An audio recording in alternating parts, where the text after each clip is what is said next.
seek pardon for this. Very good evening to Honorable District and Sessions Judge Kotwal sir. Special invitee SSP Sir, Learned Chief Judicial Magistrate Kishtwar, representatives from the police and administration, ADC, ACR, all the members from the legal fraternity, medical teams, education department, ladies and gentlemen. Firstly, I would like to congratulate District Legal Services Authority for organizing this workshop. As rightly pointed out by SSP Sir, that it's very important that on a monthly basis we hold reviews and get the chance to sit together to sort out basic issues which come to fore on a daily basis and which slow down the progress of the overall functioning of the machinery, which is the government. One example I take, he mentioned about the post-mortem reports. We have had a system now of digitized issuance of arms licenses, although we haven't issued anyone, even after relaxation of guidelines, and we won't. But the point largely is that similar mechanisms can be in fact taken up for post-mortem reports as well. Because now with the advent of e-office, there are multiple login IDs created, and even police administration, medical administration is having the ID systems. NIC can also pitch in and we can provide them. And through that, what we can ensure is that whatever is the delay by each department in any of these compliances which actually make our case bad in the eye of the law, because there are many mandatory provisions on how much time is provided in filing all these reports, as mentioned in the presentations by the Learned Chief Judicial Magistrate as well. So it's very important that we use the power of technology and we use the support of NIC, and we have some mechanism in place. So that is something I would like to propose on today's forum.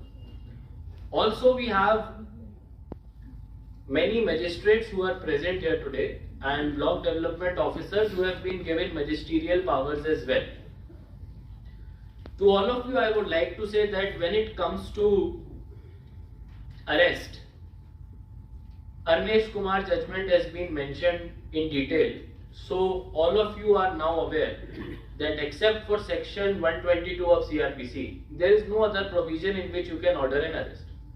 And that also has a proper procedure to be followed, in which under section 107, 8, 9 and 10, you can issue a notice to a person who can cause breach of peace.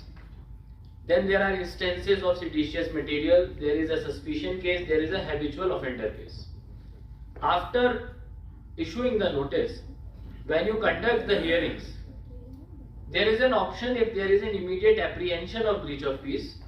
Under section 113 CRPC, you can issue the notice for warrant of arrest of that particular person, and that person will be produced in your court.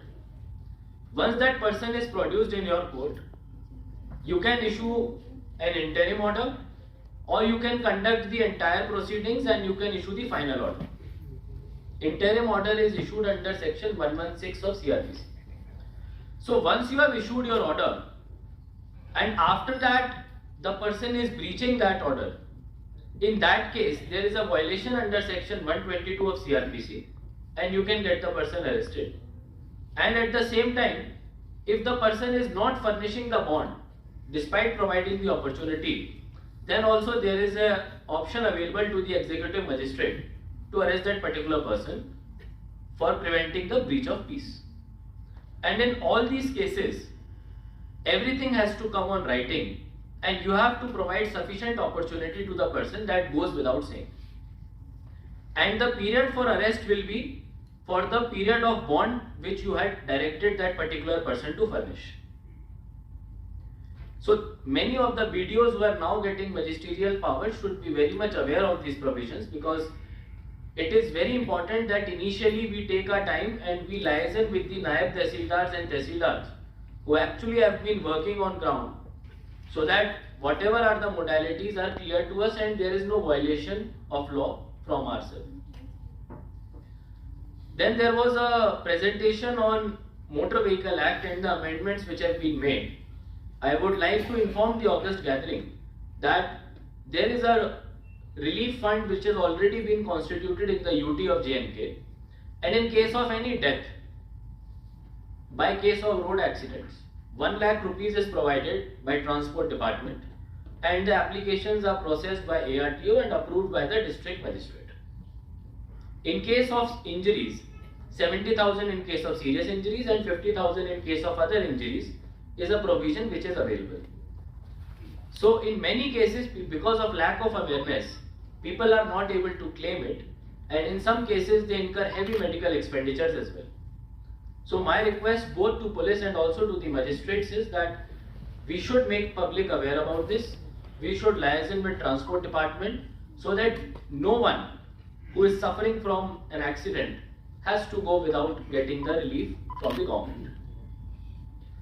About the death certificates, of course there is a change in the police department, and definitely we should have these kind of meetings more often, if not monthly, at least 3 monthly, so that the issues which are plaguing the system and clogging the wheels of the government are sorted out and welfare of people is given the priority.